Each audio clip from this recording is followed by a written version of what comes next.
Brendan Martin on a Tuesday morning in Memphis, rainy and cold. Kind of think that it's that way throughout the Southeast in a lot of areas. But Rainy we and got cold. I mean, it's rainy and cold here, Rob.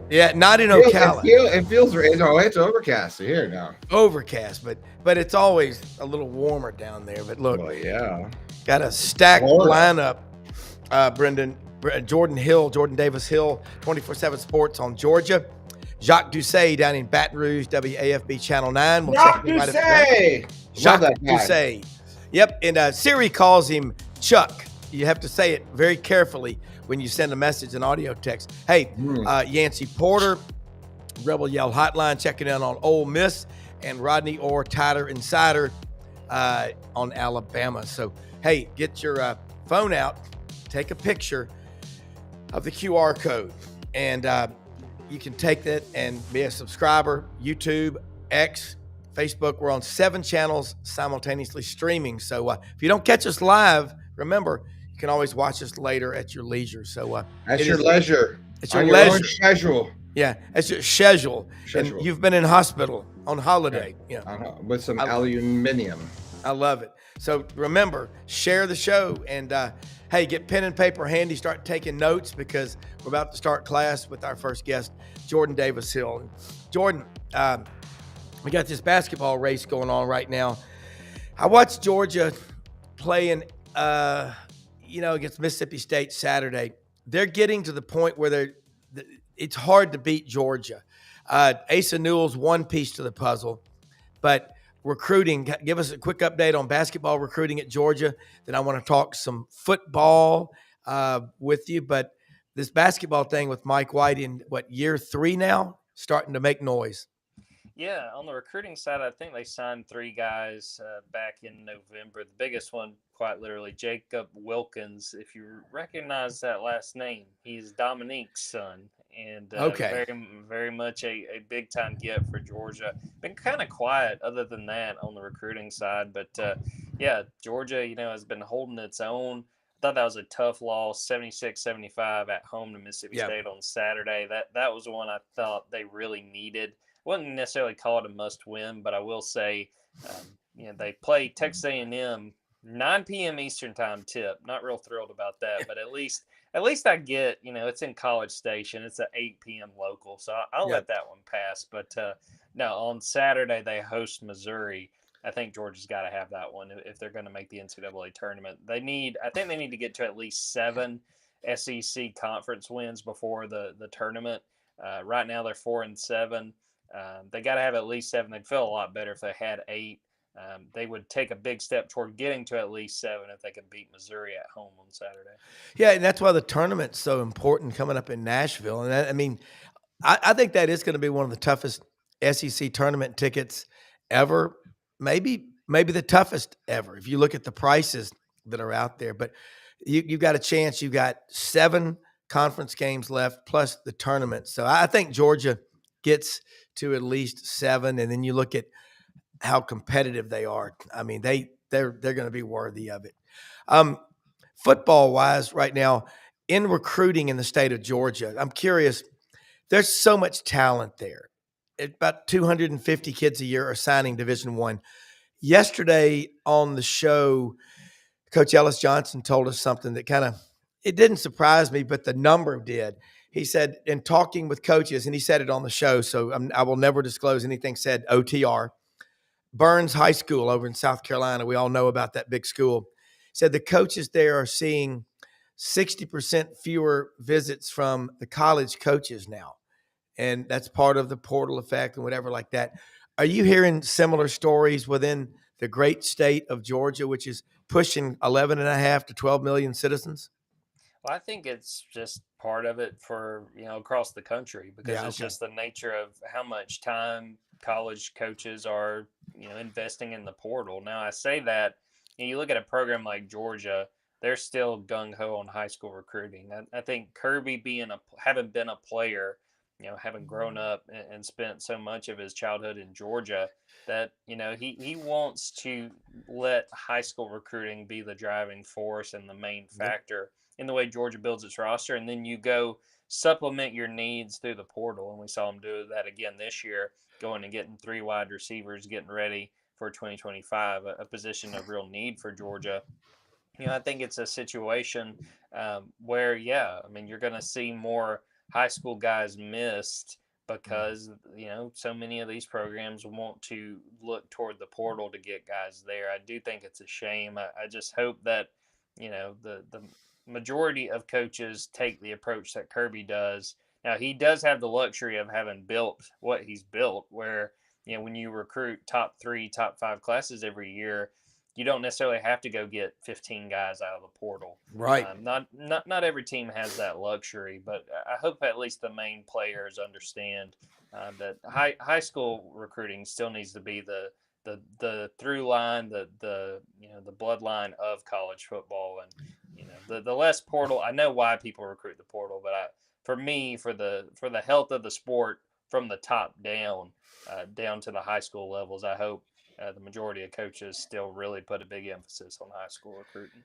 Yeah, and what I do is I have a 3-tiered look at it. You got Lane Kiffin, who will take the kids in Mississippi, and then he goes hard after kids after a year or two in college. Says, "Okay, I've seen them develop. I'll take them." He doesn't like to recruit from 8th grade on up. Then you got Kirby that takes maybe half a dozen a year and says, "I love my kids."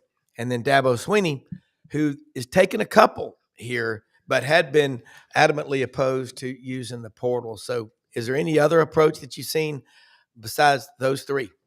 No, I feel like that kind of covers all 3 of them. And I think that, at times it's really easy to think that, like with Dabo, I think even when Clemson wasn't signing guys, that he was pretty adamant that he wasn't just totally, it's never going to happen.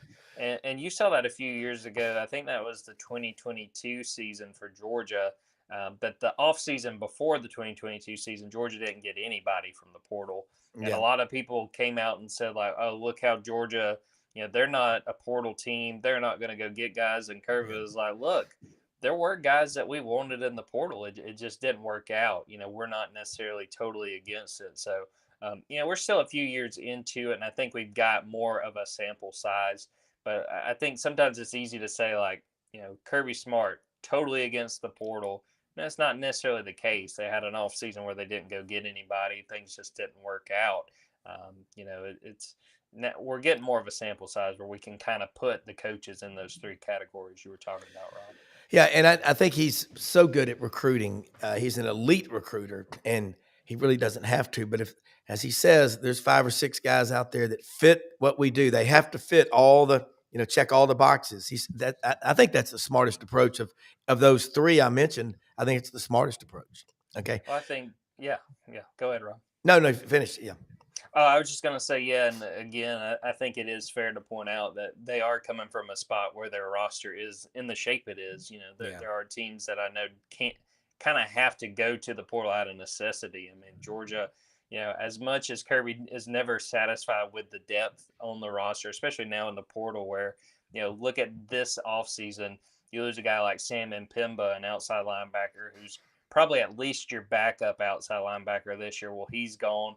Justin Rhett would have been, probably your 2nd or 3rd string star. He leaves for Nebraska. You don't have that depth. But even then, as much as Kirby, I'm sure, is upset with the depth, the team from a depth standpoint, I'd say about 90% of the other coaches in college football would kill to have that lack of depth that Georgia's had, because they still have a really good spot in terms of depth. Because they're 83% of the roster is 4- and 5-star players. Ohio State, Alabama, Georgia are 1, 2, and 3 in that blue chip index. I like to look at that, and I think that's something 24/7 puts out. All right, before you go, I wanted to get into, because I know you got a tight schedule today, the Philadelphia Eagle / Dogs. I was talking to Jeff Boone, my friend, in my hunting club yesterday. We were trying to go to lunch at a place. We didn't realize it was closed on Monday. He's got dog stuff all over his office. He's from Atlanta. Brother had a bar in Athens, so you know the drill. He's been there forever and won't ever leave. But I said, how many guys on that team? 5 starters on the defense from Georgia. Name them real quick. And are you shocked at this? Not really. I mean, I had the Eagles win. I didn't have them winning like that. But yeah, you got Jordan Davis, Jalen Carter, Nolan Smith, and then the other two, not necessarily starters. Nakobe Dean had been a starter. He was hurt. He wasn't in the Super Bowl. And then Lewis Seen is a guy that, there's actually six. So Lewis isn't one of the guys that started, but Keely Ringo. So they had Yes. six guys. So like you said, that was five. But yeah, I mean, Jordan Davis had a sack.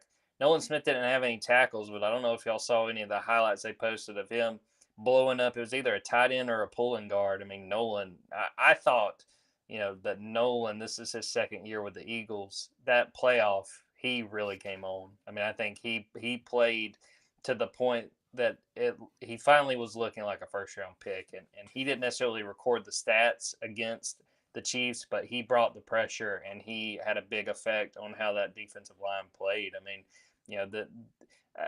I know it's hard when it comes to naming Super Bowl MVPs and how you do it. Mm-hmm. And there wasn't necessarily one defender, but if there was a way you could have just said Eagles defensive line is the MVP, that to me would have been the true accurate way to give the MVP award. They just affected Pat Mahomes. He didn't have time.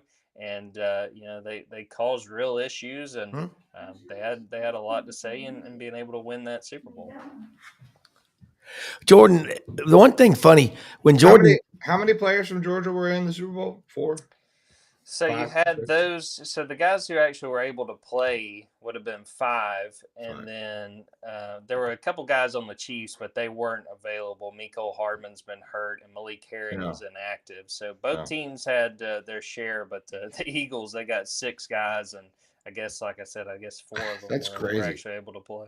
Just think about that between Florida and Georgia. Well, that's like 10, 12, 13 guys in the Super Bowl. I think it was. Florida had crazy. Yeah. You're muted, Rob. Yeah. Just those 2 schools. That's amazing. Yeah. I mean, I'm just trying to think off the top of my head. Florida was. I can count 5 or 6. And think about Howie Roseman's a Florida guy. Yeah. And I always think about when Nolan was drafted, they put out a video of, Howie, I'm paraphrasing him, was like, I hate drafting you Georgia guys just because he went to Florida.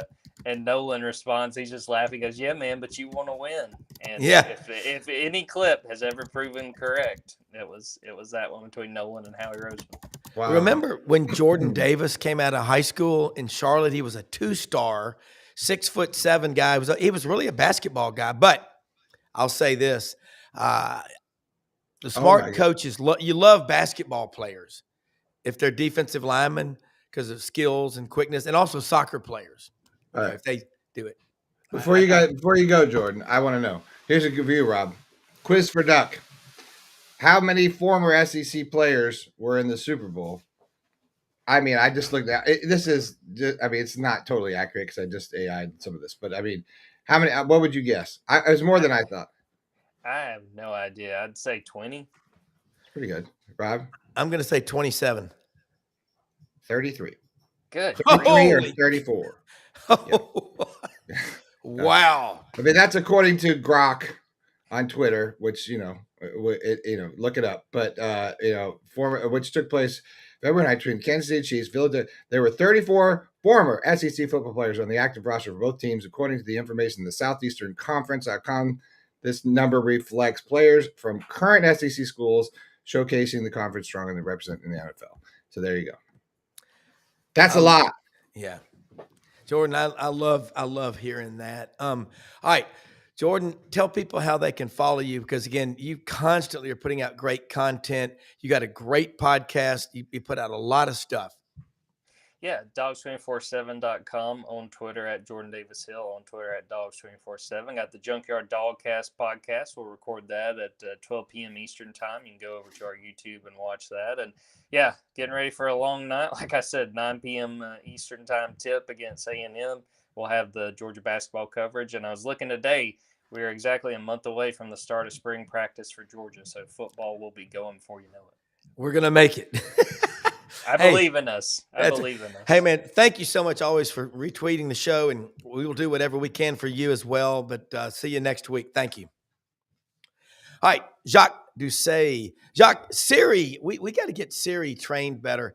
I was trying to do some audio text driving over the bridge from Memphis yesterday on the Mississippi, and it keeps calling you Chuck. So my apologies. And I sent you a deal. I always say Jacques Doucet. It's a very easy name to pronounce, but thanks for checking in with us this morning. I was talking to one of my LSU friends yesterday, J.M. Huffman, fanatical LSU guy, works out at Hewlett and Dunn.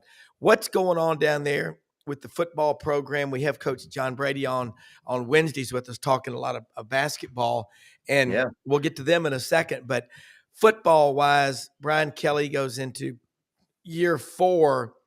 Nussmeier's back, and he's regarded by a lot of people as one of the top 2 quarterbacks in the country.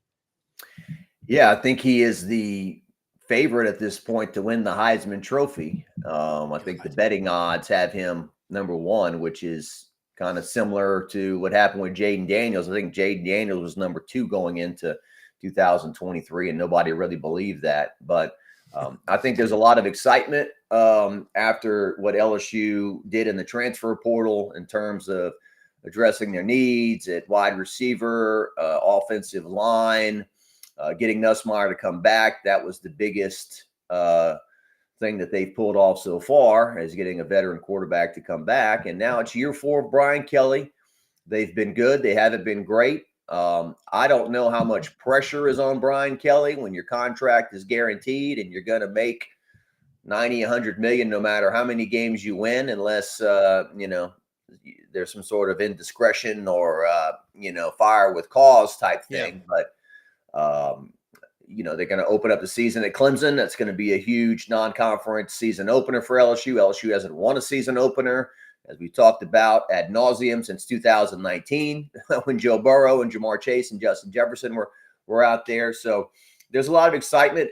Just before I came on with you, I was reading The Advocate, put an article out kind of releasing all the money numbers from LSU. And, LSU as an athletic department, total cleared only $1.7 million. So they took in like $220 million overall and spent like $218 and change, this whole thing. So LSU, like the other teams in the SEC, is a big fat cat, but yet only cleared, less than $2 million as an athletic department, which goes to show you that this NIL and this other stuff, it's just not, it's not sustainable. I don't think, people just think LSU is just rolling in tens of millions of dollars, and it's just not the case. And so, that's where we're at right now, and paying players, and a lot of coaches exhausted with it. And, it's not my favorite, but it is what it is at the moment. So, I heard your last guest say that spring football is about to start for them. I think LSU starts March the 8th, and I think the spring game is April the 12th, if I'm not mistaken, here in Baton Rouge. And it's been 83 degrees outside lately. It's been feeling a lot more like May than it has February. I bet you got some awesome video of the snow that hit there just a few weeks ago. That was absolutely amazing. We have friends in Lake Charles, a couple of them in our hunting club, and they were just, it was a trip. I think they got 7 inches. And all the Steins, they have their stores all over the state, and they were loving it. Probably sold a few sleds, but if they probably had to get them FedExed in. But Jacques, you talk about LSU. Isn't this amazing? Joe Burrow comes in. First year, 54% passer. The next year, 78.6. He wins the Heisman. 5,700 yards passing in 2019.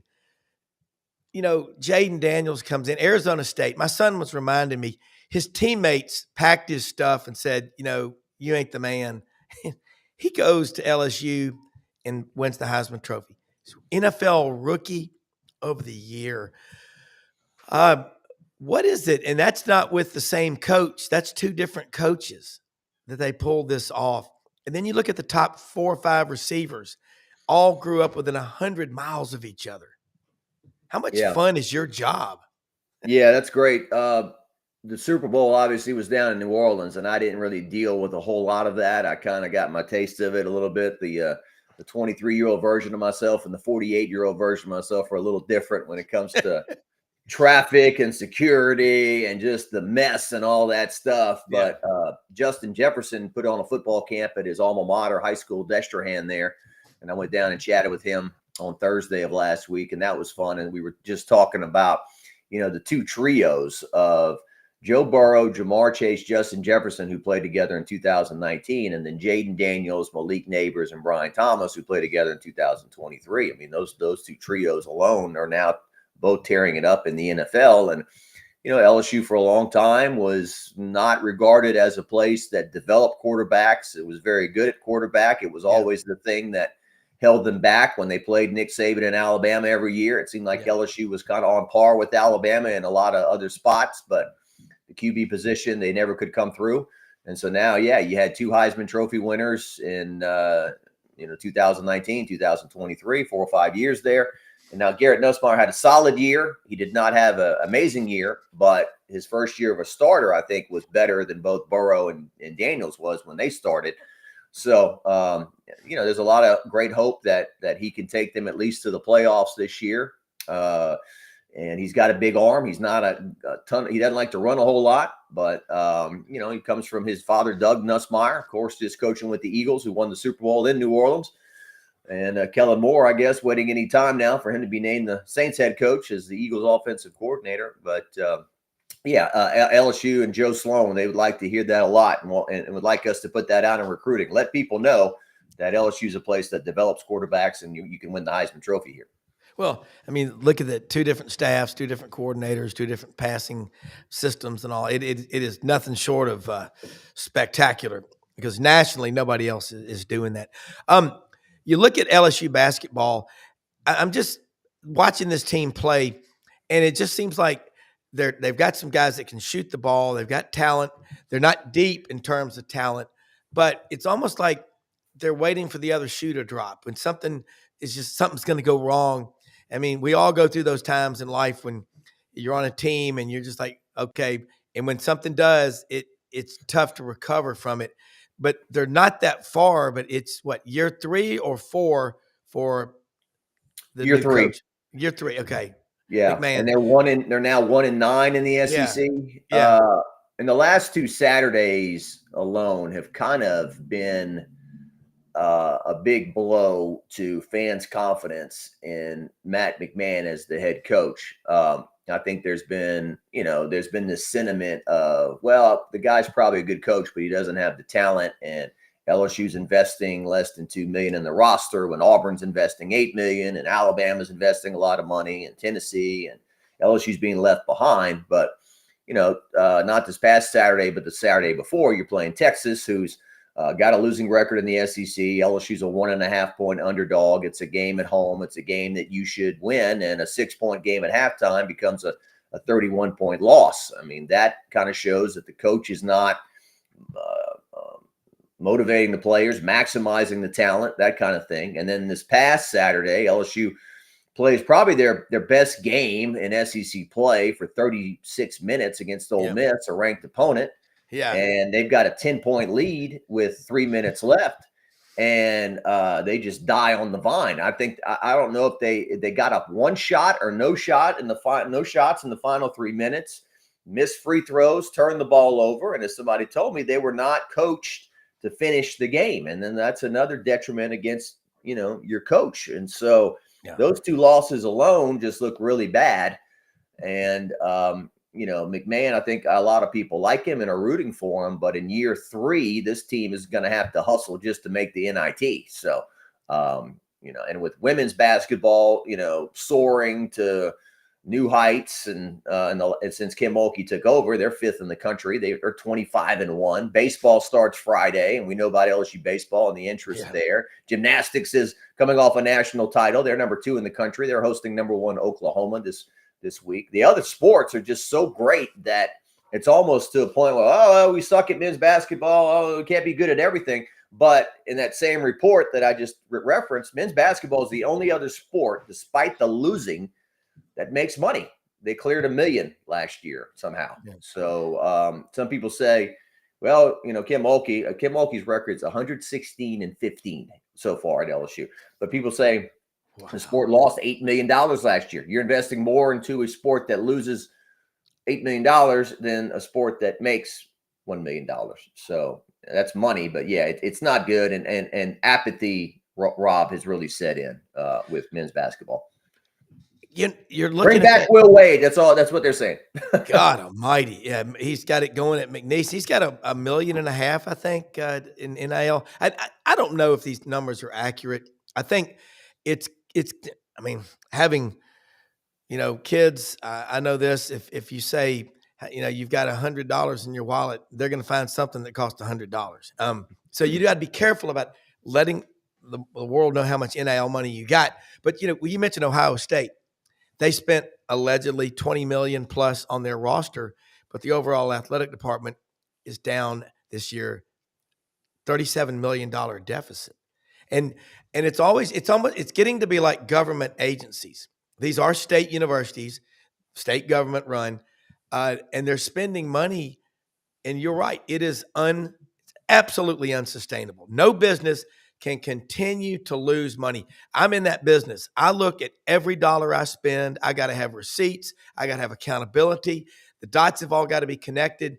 And you look at a stock, you look at a money manager that you're using. If they're not producing, sequentially quarter after quarter, you fire them and you get new ones. And if a sport is losing money, obviously you get new coaches. But you know what? With that House settlement likely coming in April, we don't know if it's going to be in favor of a good or a bad decision. But that's like a $21 million tax added to a buyout if you get rid of a coach. And I think that's why. Can you remember a year with no coaching turnover in SEC football? People are holding on to these guys now. They'd rather go spend $2 or $3 million on some hotshot coordinator than start a new coaching thing. Make that coach kind of a figurehead and then have other coaches around him. And that's not new. Well, you referenced John Brady. I had a nice sit down with him last week, and we were chatting about things around the SEC. And he said Nate Oates there, who's obviously done an amazing job at Alabama. Yeah.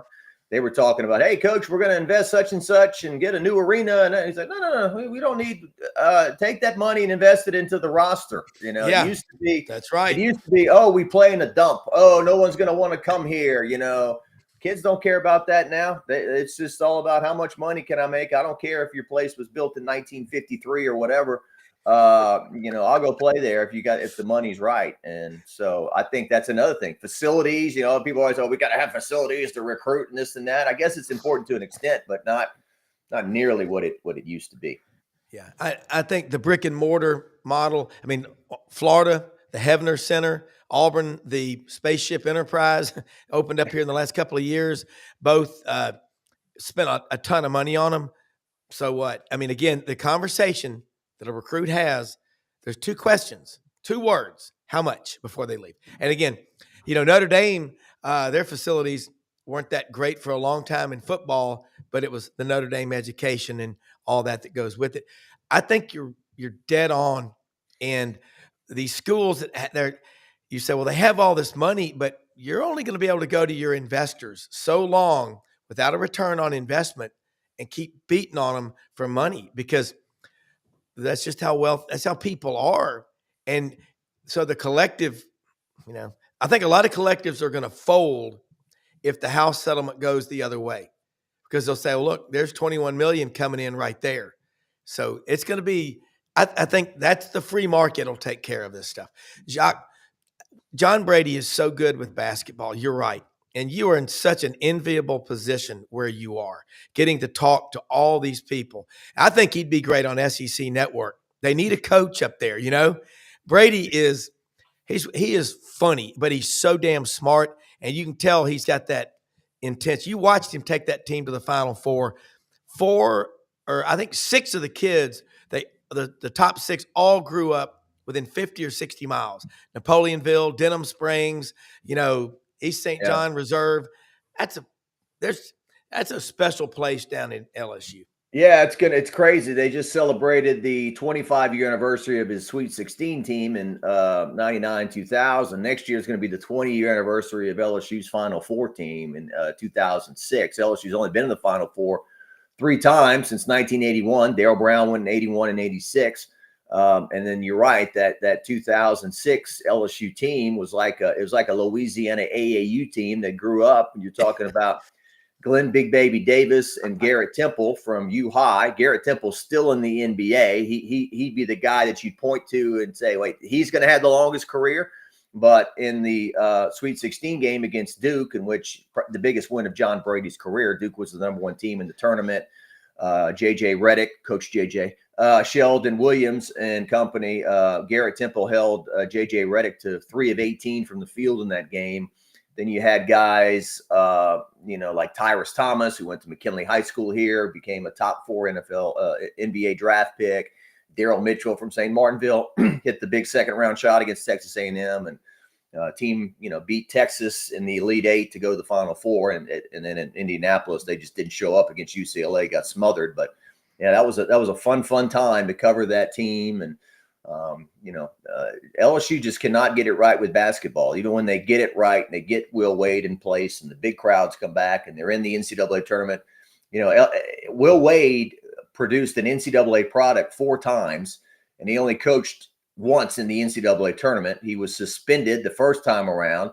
Yeah. COVID came in 2020. That team would have made the tournament. He coached one season, and then he got suspended in his last year, and then he got fired. So just a very odd stay for Will Wade. And, a lot of fans say, well, everything he got in trouble for, and look, he had bad luck for an FBI wiretap to catch him talking about that stuff, but everything he did is legal now. Bring him back. So I don't know if those two could go to the altar again.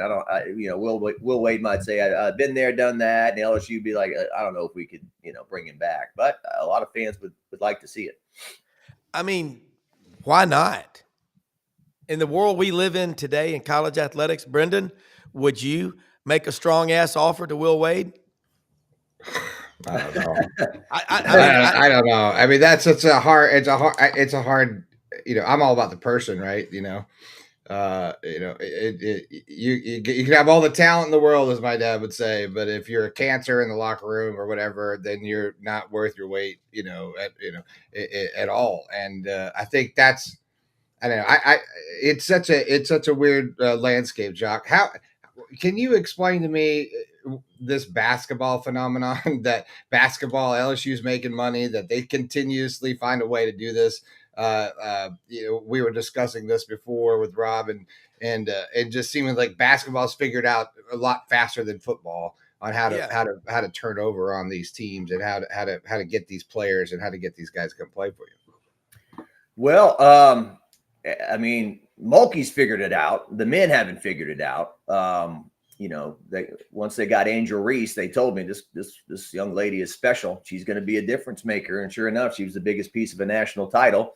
The transfer portal is, I don't like it in terms of, I don't feel like I get to know these guys, and you get to know the girls because they're staying. Flajay Johnson's going to play 4 years. Michaela Williams is going to play 4 years. The guys, it's like, okay, we're throwing a group of guys together, and then in 3 months they're going to be gone, and then we're going to throw another group. I mean, you don't really get to know them. The senior day rolls around. It's like, okay, I've been covering this guy for 3 months. I mean, it's not like Ricky Blanton and Rudy Macklin and all these players that they were on your heart because you'd watched them for 4 years and they hit game-winning shots and done stuff. It's just it's just what it is, and in the NCAA tournament, I guess you could argue is still the greatest sporting event on planet Earth, with the last-second endings and everything. But, it's not the heyday of Shaq playing 3 years and Christian Laettner and, your UNLV running Rebels with Larry Johnson and all that, when you had true stars that played for 3 or 4 years. That's long, long gone. Right. Well, if you've got records, all-time leading rusher, passer, scorer in basketball, whatever, you're probably going to keep them now, because nobody's going to stick around that long. It's not likely that they will. And I'm with you. I mean, I remember Harvey Williams, Hempstead, Texas. I remember that. You remember guys like Kevin Falk, Lafayette, Karen Crow, at Hokie Gajan. I think Nikki Savoy. Remember Nikki Savoy? Yeah, I saw him the other day. Yeah, he's on. I think he's a bond trader with Raymond James. I'm pretty sure he is. He was on the trading desk at Morgan Keegan for a while because one of my friends, he goes, Bobby, he goes, I love calling my guys in Louisiana Nicky Savoy.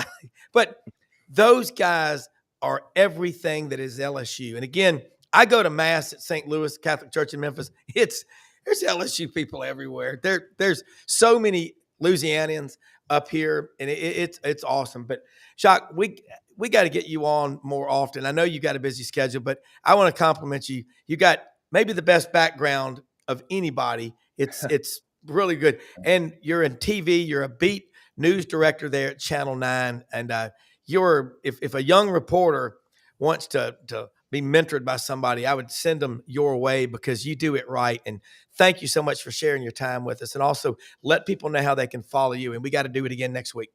Yeah, appreciate it. WAFB.com.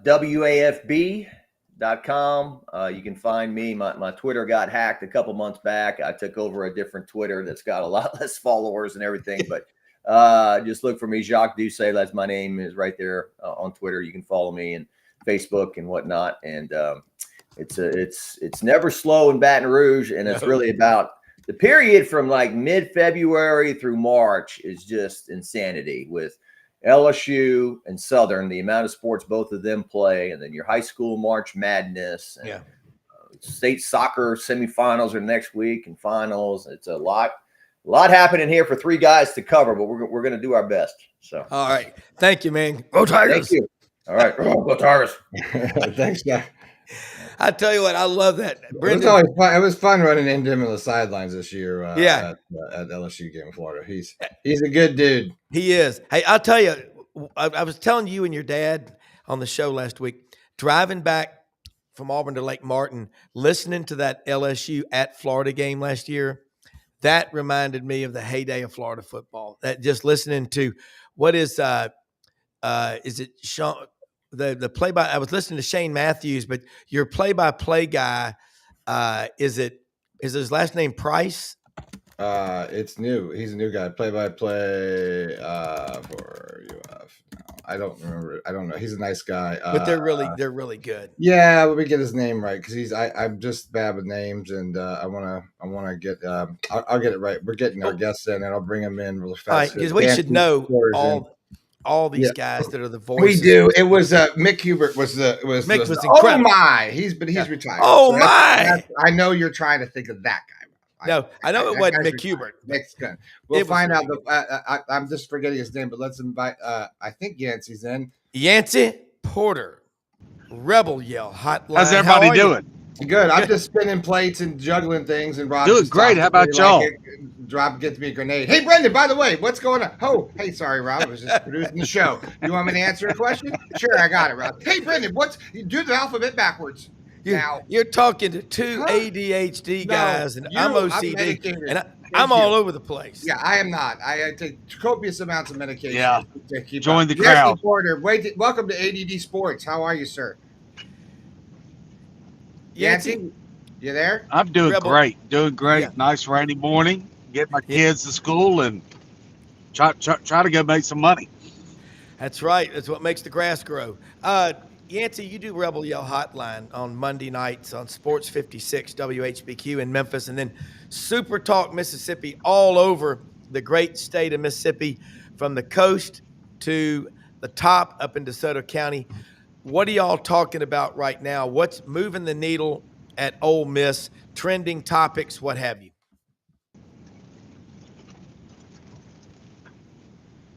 Well, Ole Miss basketball is really the topic right now.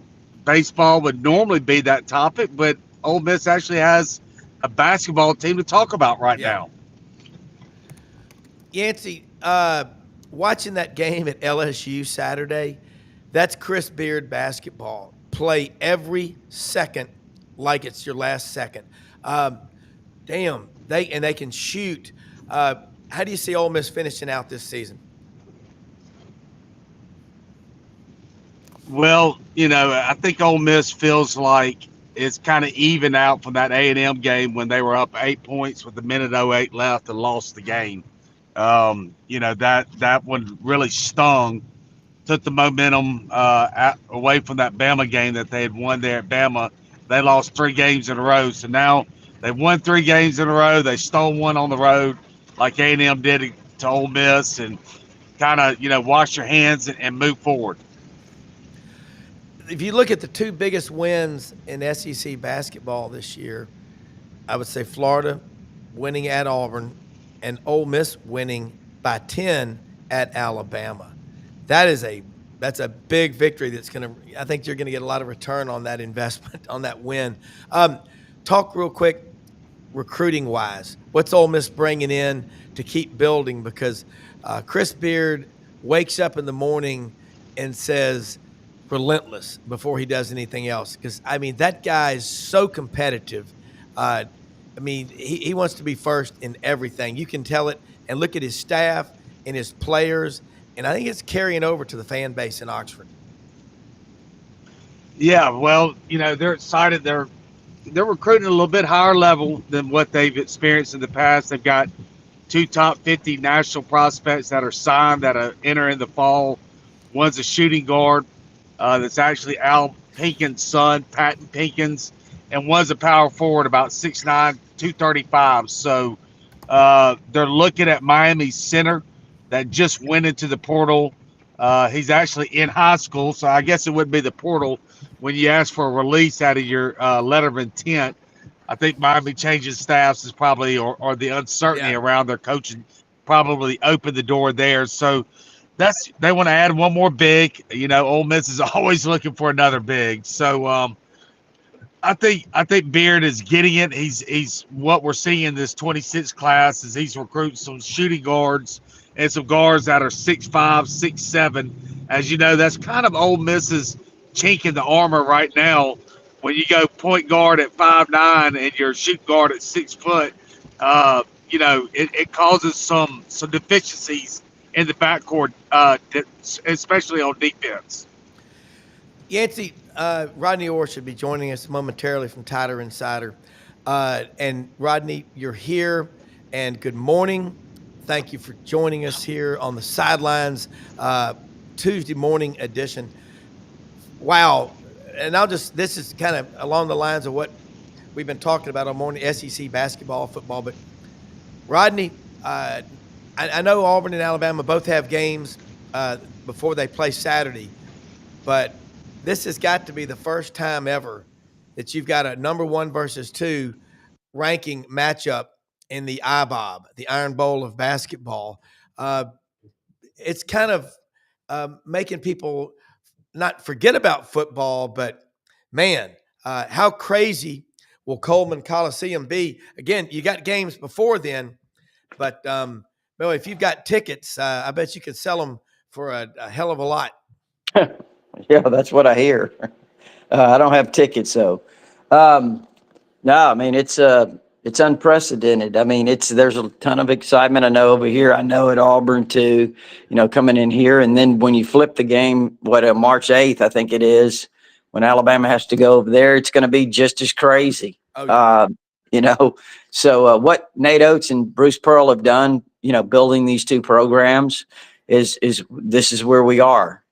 So they've done a fantastic job on both sides, and looking forward to the game here in Tuscaloosa, because like you said, there's going to be some rock'em sock'em excitement, I think.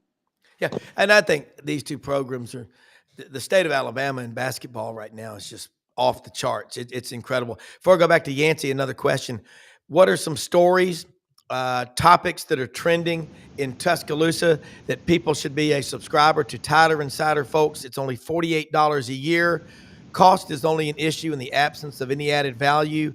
Dollar for dollar, penny for penny. Nobody in America covers Alabama better 365 days a year than Rodney Orr and his staff. Well, I think, obviously basketball's, certainly among the top discussions that we're having right now on TI. But, also, again, football never goes away. It's a lot of discussion about the staff here that Kalen DeBoer is, putting together, kind of getting his staff finalized with, the addition of Ryan Grubb. and moving Nick Sheridan. Well, I say moving. He's actually going to continue to coach the quarterbacks, but he obviously he will no longer be the offense coordinator or call and play. So it's just kind of a little shuffling of the staff, a lot of discussion about that, and I think there's a lot of excitement as people start to look forward to spring practice, which will start in less than a month. So, those are the things right now that I think are the hot topics. Yeah. Yancy, looking at Ole Miss right now, football wise, Austin Simmons, you mentioned this is his team, but you got to have players around you. How many players in January, that was it for LSU? You had said it may be close to 41, but obviously there's turnover. Talk about some of the new faces in Oxford on football. Yeah.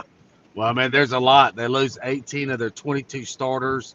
Actually, the number now is 44 newcomers in spring practice. A lot of turnover, but this is something that Lane has, this is the system that he uses. This is not unfamiliar territory for him. There's been a lot of turnover each and every year under Lane. Now, last year you had a little bit more continuity because a lot of these portals that he brought in had 2 and 3 years, and they were on year 2 or 3. Even some like Jared 4, like Jared Ivey. But it is a lot of turnover. Over half the roster obviously will be new players in spring practice. And then you lose 3-year starting quarterback there in Dart.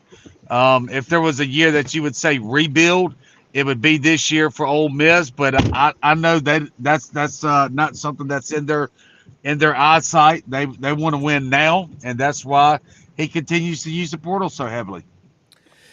You start looking around at things, the money. We talked about Jacques Doucet was on just a minute ago from Baton Rouge.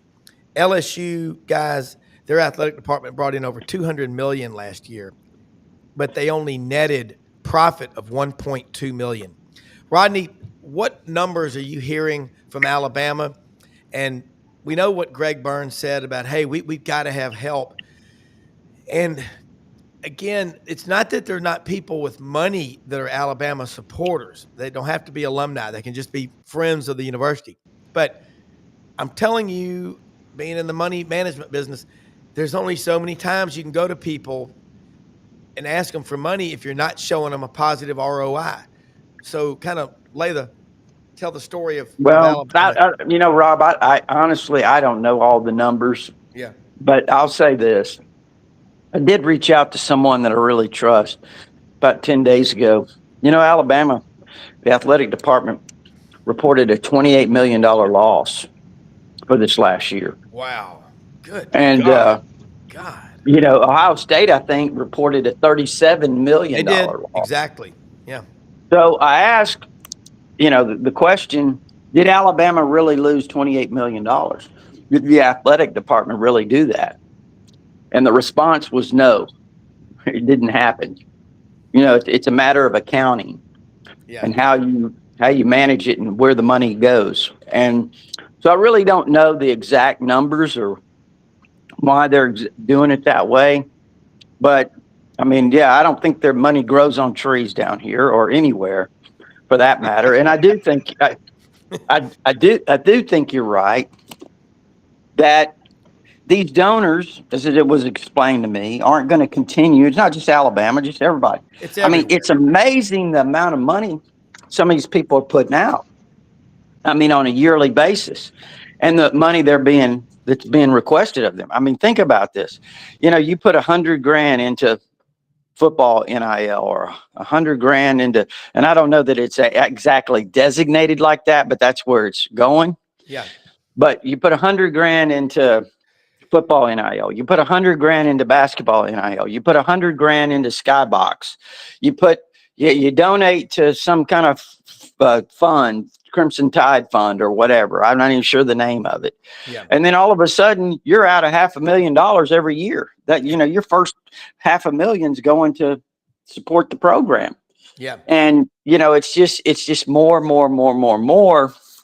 And these athletic directors are making more than ever. These coaches are making more than ever. Assistant coaches are making. I mean, heck, I remember when a guy named Jody Allen made $35,000 a year at Ole Miss in the 1980s Yeah. as an assistant coach. And, you know, these guys, $35,000, are you kidding me? They're making that in a week. Yeah. Yeah. See, Rodney, you go back, Ralph Jordan Jr. is a friend of mine. He said when his dad at Auburn, I think the last year or two he was there, he was making $55,000 or $60,000 a year as the coach at Auburn.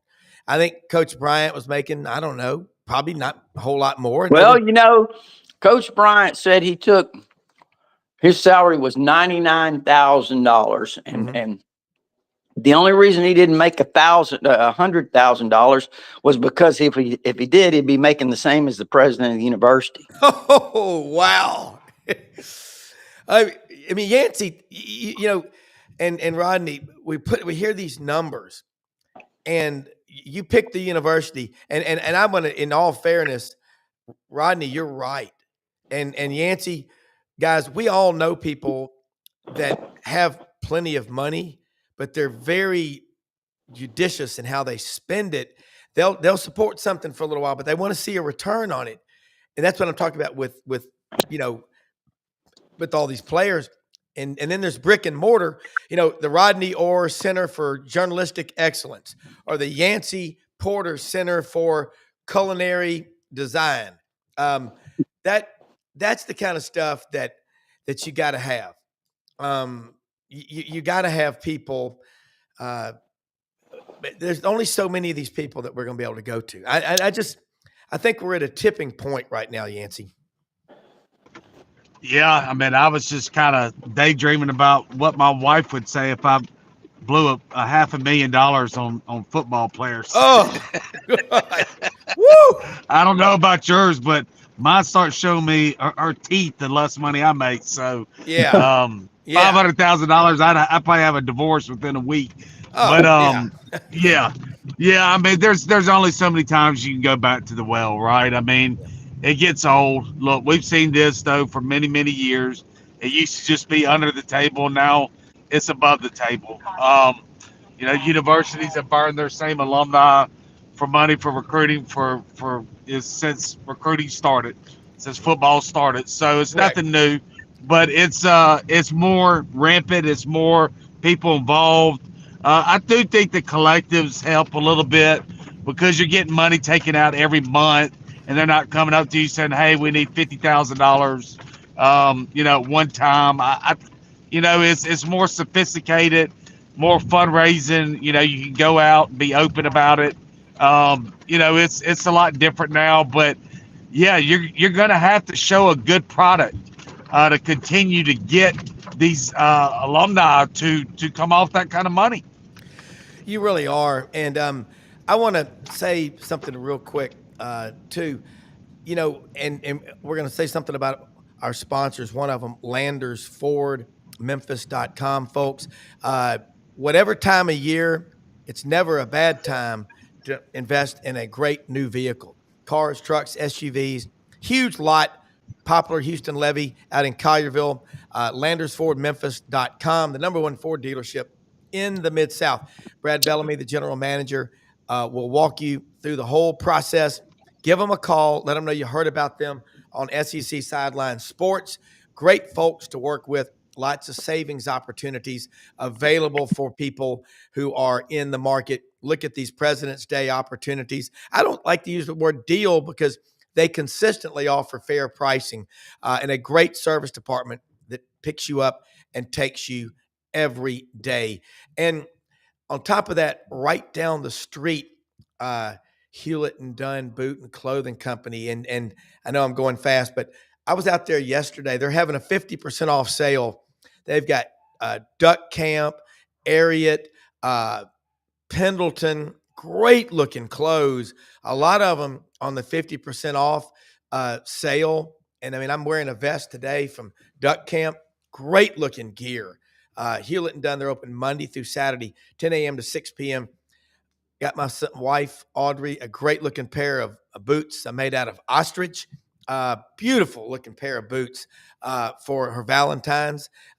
She got it last night. She couldn't wait. But go out there, let them know you heard about it on Sidelines, HewlettandDunn.com.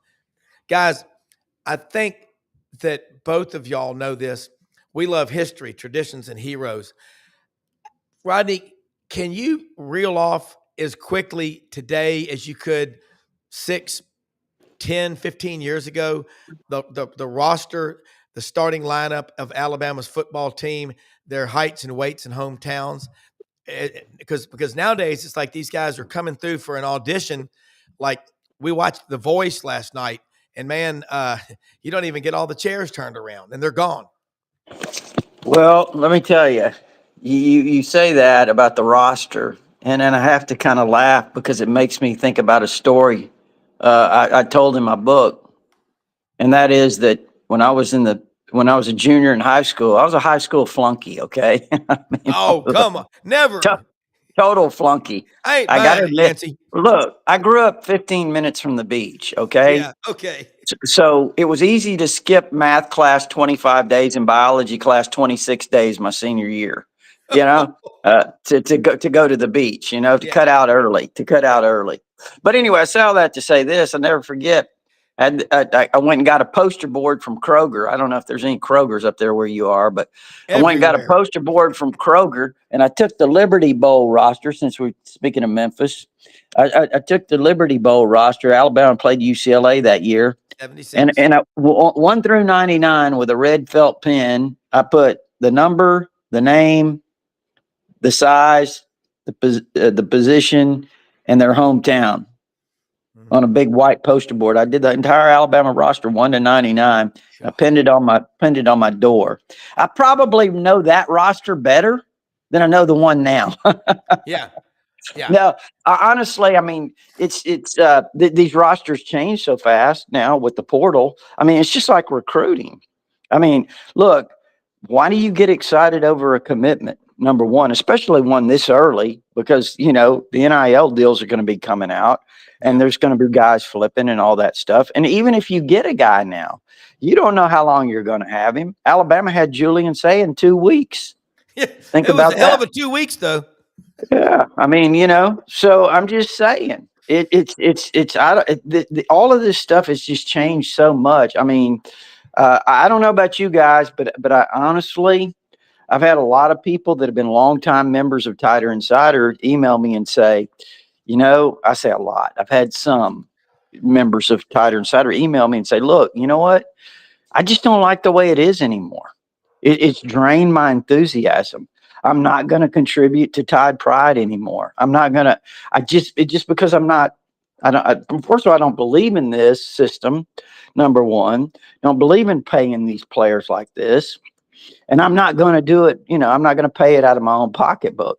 So I don't have a lot of interest in it anymore. I mean, so I do think while there's still people may say, oh, the ratings are this and the ratings, there are people that are losing. And I think maybe older generation, maybe 45, 50 and up. And I'm not saying you completely give it up, but I think there are some people who are doing that because they just don't, their enthusiasm has been stripped. Well, Yancy, are you hearing similar stories at Ole Miss?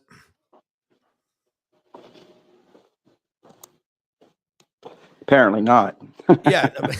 Yeah. He said he was having some technical problems, but I'll say this: that is a problem, and we better address that because I've been to a lot of games over the years, and I can remember, like you say, the heights, the weights, we bonded. That's how we bonded with our schools. Okay, Brendan. Yeah. And when I'm on the Buddy Martin show, God, it is so much fun at night on this channel, Monday through Thursday, 9 p.m. Eastern.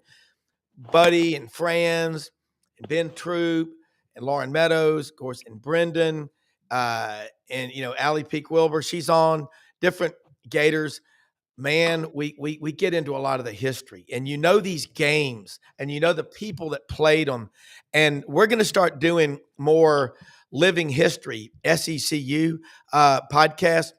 Brendan and Buddy and me, and Buddy's incredible stories that he can tell. And let me say something about Winter Timber Outdoors, folks. Athens, Alabama, on the top of the state, right next to Huntsville, open every day of the week. They got over 2,000 shotguns, rifles, and handguns in the store. All the gear, big Sitka dealer. They're looking to grow in the footprint that is the Southeastern Conference. That store in Auburn is going to open up in June, maybe earlier, but they just are looking at a location in the Memphis market right now, Athens, Georgia, Fayetteville. Look, if it's in the SEC footprint, winter timber is probably coming to your area. Rodney, you nailed it. And I think about this. I was with a bunch of my Alabama friends. I took them hunting a few weeks ago up here.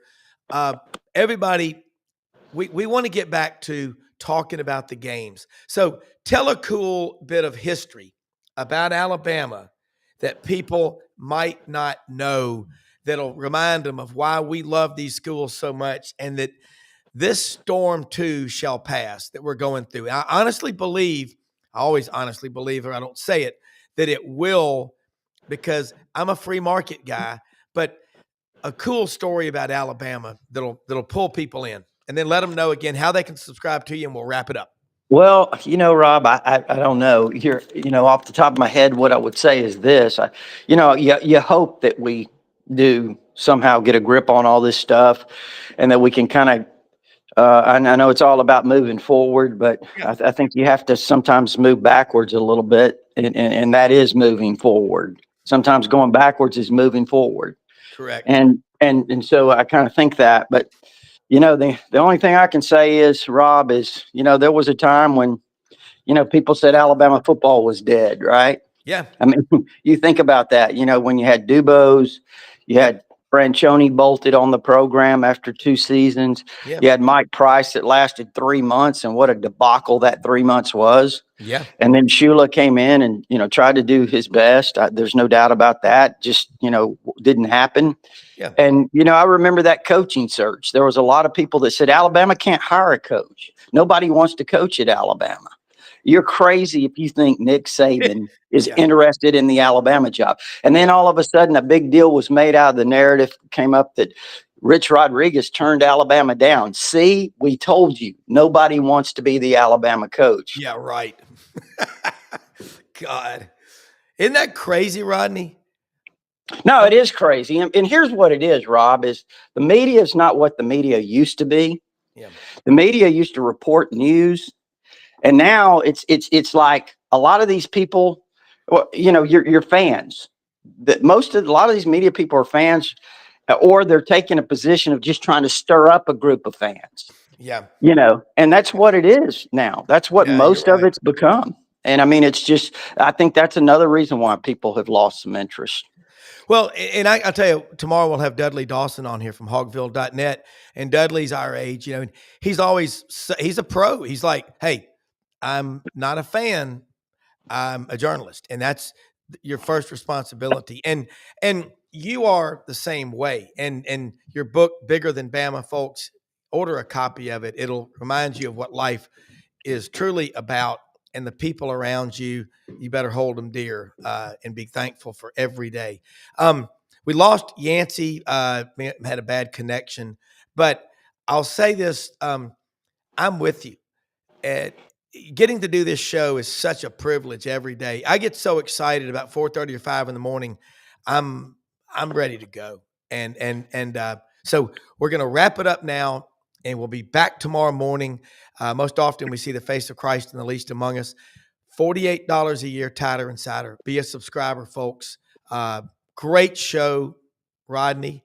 Appreciate your thoughts, and we will do it again this week. Let's bet a sack full of crystals on the iBob Saturday. I'll take Auburn straight up. Okay. See ya.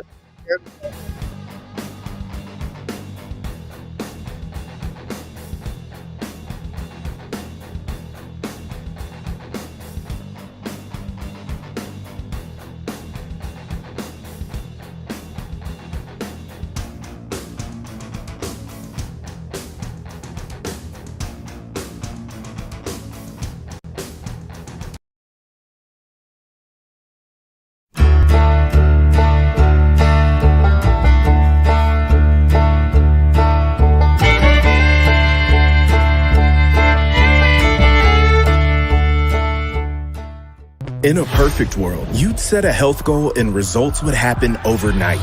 In this world, the real world, it takes time, dedication, and the right support to achieve your best self. The Vitamin Shop's health enthusiasts are here to make sure you're not wasting a single moment on the wrong supplements. From the highest quality sports nutrition and superfoods to the most sought-after trends, you'll find a huge variety of science-backed solutions for every goal, and the people to help guide you along the path to greatness. Unbelievably, every 2 minutes in our communities, a child is either bought or sold for sex. I am Ari Dickey, board member for the Nashville Anti-Human Trafficking Coalition. Join me and millions of others in our fight against human trafficking and for its victims by helping to educate the most vulnerable among us, our middle and high school students. Go to nhtcoalition.org, become a partner, and help keep our families safe, because none of God's children are for sale.